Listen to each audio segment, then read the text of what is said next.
I had originally intended to do this out in the field, explaining the concepts of long exposure photography, but it's raining outside. So I'm inside instead, and I'm going to be discussing long exposure photography, or long exposure 101, and using a whole bunch of examples of stills photographs. Long exposure photography by definition is any exposure that is usually a second or more, and it can stretch as far as into minutes or even hours in duration.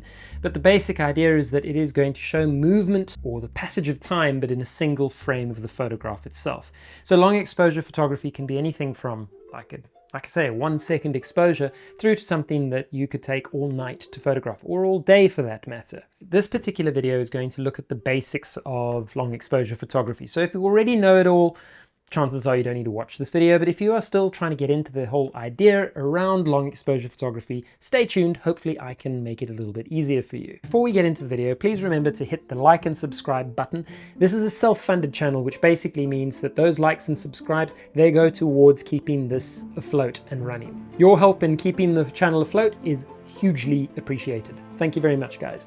Back into long exposures. To start off with, we need to just describe a little bit about how the camera takes a photograph and how we control the light to be able to better anticipate how we're going to create these long exposure photographs. The basic premise behind this is that every sensor, regardless of which camera you purchase, requires a certain amount of light to land on it for the image to be correctly exposed. And I put that in big inverted commas over here because correctly exposed is actually not necessarily a technical term, kind of means it's what you determine as the right look to the photograph. From a purely numbers point of view, a sensor requires a certain amount of light to be able to be essentially adequately exposed. Add too much light to the sensor and the image is going to be overexposed. It literally burns out. It's just pure white. Too little light and you're going to get a very noisy, dark image, or any image at all, because it might actually be completely black. So the basic idea is that the sensor itself is designed to receive a certain amount of light at base ISO. Now, base ISO in most cameras is the lowest ISO that you've got set to your camera. So that means that if you're shooting, for instance, with a Nikon Z7 over here, your base ISO is 64 ISO. Anything above that, and the signal that it's receiving, in other words, those photons that it's converting into electrons to be able to make your digital image, that signal is amplified, much like you would have an amplifier for your sound system at home. It means that the only two controls we have in terms of basically manipulating the light that comes through the lens and onto the sensor is your shutter speed and your aperture. Your shutter speed is essentially your time value, which is the length of time that the shutter is open and allowing light to land onto the sensor. Your aperture is the intensity or the amount of light or volume of light at any given moment of time passing through the lens. So if you have a big hole, so in other words a small number, a large aperture, you are going to be letting a lot of light through the lens onto the sensor. If you have a small hole or a smaller aperture, in other words a bigger number like f22 or f16, you're letting in very little light at any given time onto the sensor itself. And that's how we get reciprocity. The smaller the aperture, the longer the shutter speed to be able to allow that correct amount of light to land onto the sensor. So that's step one into understanding the basics and how your camera is actually capturing an image. If we go back to what we call the Sunny 16 rule, which is a very basic rule of thumb, is that your shutter speed is the equivalent of the ISO at f16 on a clear sky, cloudless day with the sun at its zenith, so the brightest it's probably going to be throughout the day. This means that at 100 ISO you can expect a shutter speed of around 125th to 100th of a second at f16. At 400 ISO you can expect a shutter speed of 1/400th of a second or 500th of a second at f16. Now you can see where I'm going with this is the problem that if you were to get the slowest possible shutter speed with your lens over here, let's assume your lens can get down to f22, it means that the slowest possible shutter speed you can get at 100 ISO on a clear sky, sunny day, middle of the day, is going to be between 30th to 60th of a second. Okay, that's the basic premise behind it. So it means that if you want to do anything like a long exposure photograph, you're going to have to somehow reduce the amount of light that's landing on the sensor itself, which means adding neutral density filters like these to your lens. This effectively reduces the amount of light that is going to come through the lens and land on the sensor. Now you can get these filters either as simple screw-on filters, this is usually the cheapest way to do it, and you can get them in various strengths and you can add that to the front of your lens, and then that will reduce the light that you are effectively allowing through the lens itself. You can also get systems like this is a magnetic jet mag system from Nisi, and it means that you can stack filters on top of each other and you can apply them to the front of the lens very easily. You can also buy square filter systems which slot in and allow neutral density graduated filters to be added as well. The basic idea though, you just need to find a filter that you can attach to the front of your lens so that you can be able to reduce the amount of light that comes through and lands onto your sensor. Neutral density filters come in strengths that are called stops. Each stop is essentially halving the amount of light that you get through the lens itself. So if you have a one-stop filter, you're effectively halving the amount of light that's coming through the lens itself. A two-stop is going to basically halve that again, so it's a quarter of the amount of light. The filters themselves are given terminology based on the density of the filter or the light reduction itself. So the filter I have over here is a Nisi JetMag 10-stop filter, and I know that that basically means that it is going to be reducing the amount of light coming through the sensor by 10 stops. What that effectively is called on the filter itself is a 3.0 ND filter or a ND 1000 filter. So you can see that the progression would be such that a single stop is a density of 0.3, 2 stops is a density of 0.6, 3 stops is a density of 0.9, and so on and so forth. In the same way, the light reduction itself is going to be 2, 4, 8, etc., etc. A 10-stop filter reduces the amount of light by 1,000 times, so it's an ND 1000. That's how the naming convention works. So essentially what you're wanting to do is get a filter that is going to reduce the amount of light enough for you to be able to achieve the visual effect that you are going for.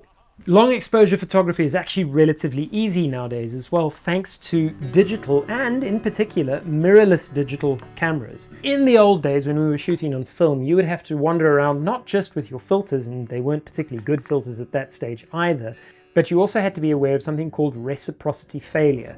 Now this basically meant that at a certain length of time, with the amount of light landing onto a sheet of film, reciprocity didn't really work anymore. So that whole every time you jump a stop, you double your length of time for the exposure didn't quite work. So you had to not only calculate your shutter speed that you were looking for, you also had to calculate what the actual exposure would have to be able to achieve that with film that was no longer having a linear response to light. Sounds really complicated, but the upshot was essentially that you had to calculate what your final exposure was going to be, as well as color shifts involved, to be able to get your actual exposure correct in the first place. On top of which, when you put a 10-stop filter or an ND 1000 filter on the front of your lens, you can't see through the glass itself. You can't actually look through the lens in a DSLR camera, or a film SLR camera for that matter. Live view photography, so not just mirrorless, but live view photography changed that, because now you could put a 10-stop filter on the front of your lens and you could still be able to see more or less what the image looked like on the back of your LCD screen. Mirrorless is even better.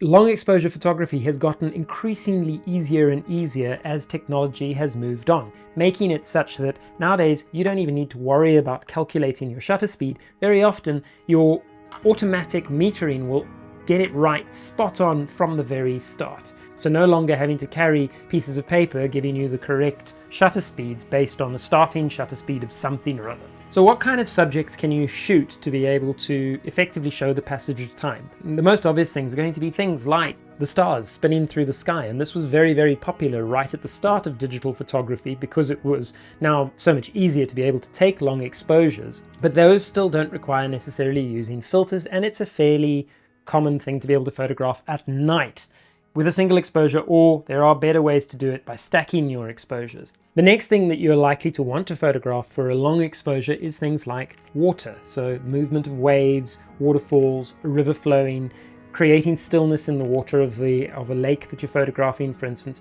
and the length of time that you shoot it for is going to determine how much movement is blurred out from the photograph itself. Now bear in mind that not all photographs should be taken with a long exposure photograph. Sometimes going too long and you actually start to lose detail inside the capture that you're creating. If you're wanting to get movement of water over rocks at the shoreline, for instance, if you do too long an exposure, suddenly you don't even see the water. It's literally just like a film of mist going over the rocks themselves. So you need to be able to figure out how long you want your shutter speed to be able to get either definition or movement inside your photograph. The longer the photograph, the less movement you're going to actually be able to see at all, which leads on to other ways that we can use long exposure photography. So for instance, you could put on a 10 or a 15 stop neutral density filter onto the front of your lens and create an exposure of several minutes long. And if you then photograph, for instance, a busy street, anybody who's moving in that street just effectively disappears. It's a little bit like that original photograph by Louis Daguerre of the street in Paris, where essentially the only thing you can see is one person who stood still for the duration of the photograph, and he's having his boots shone by a busker on the side of the road. Apart from photographing water, we can also take photographs with a long exposure technique of clouds scudding by. You can photograph on a windy day so that the grass in the foreground blurs out, or that the trees shake from side to side, and then again we're basically creating a photograph where you're showing the impression of movement taking place inside the photograph. This sense of movement is particularly strong when we put the camera on a tripod, so that things are sharp, but anything that is moving inside the photograph is obviously moving in relation to everything else. And the classic examples are obviously going to be photographing the shoreline of the coast, photographing waterfalls so that there is some blur in the water themselves, and photographing things like grass, that it's swaying in the photograph. One of the cool things about long exposure photography, though, is that essentially if you can imagine it, you can create it. And it really is a fantastic way to be able to show the passage of time and just add another element to the photographs, one of time, so that rather than looking at like a video, you're almost imagining that movement as a video, but in a still frame. Now, something to be aware of is that we have to pre-visualize these photographs. And pre-visualization in this context is being able to imagine what the photograph is going to look like before you trip the shutter. So you need to have an idea in your mind as to what you actually want to achieve with the final photograph. This is particularly important if you're photographing things like water coming into the shoreline from the ocean. In these photographs of Diamond Beach in Iceland, you can see what I mean in that each of these 2-second exposures was taken one after the other, but in every single photograph, the effect is very, very different based on how the water is flowing. Similarly, if you do a long exposure, it's going to have a very different feel to the photograph than if you have a very short exposure, like in this photograph of Skogafoss.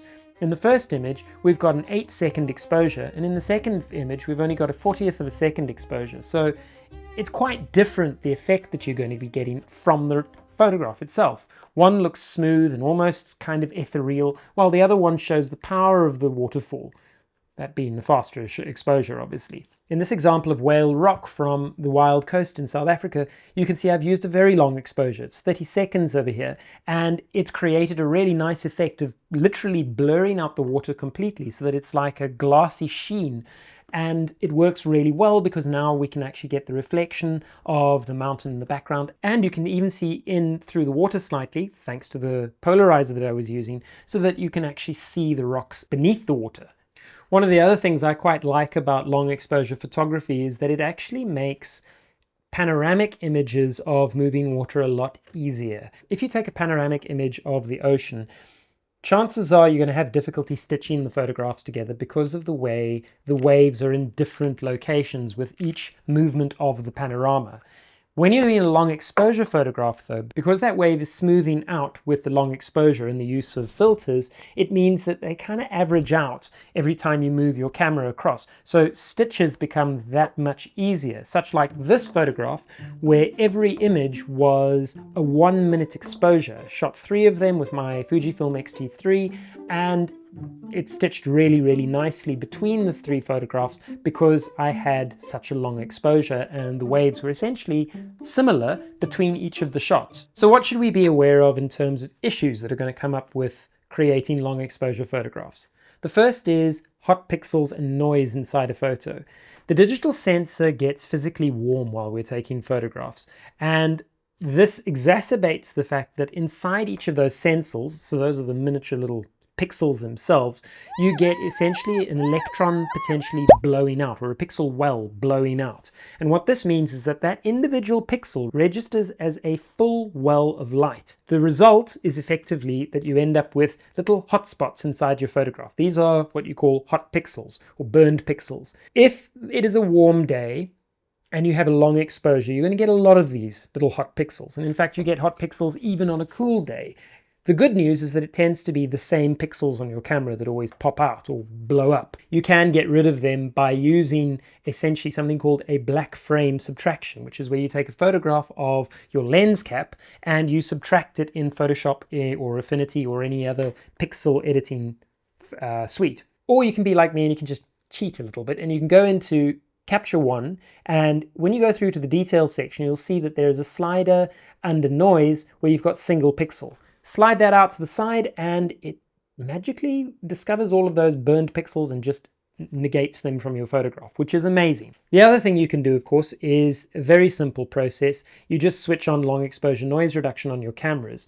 What this does is it activates the sensor after you've finished your photograph, and it activates the sensor for the same duration of time that the photograph was taken for. So if you take a 60-second photograph, it then reactivates the sensor for a further 60 seconds and then takes the resultant mapped image and places it across your original image to remove the hot pixels from the photograph.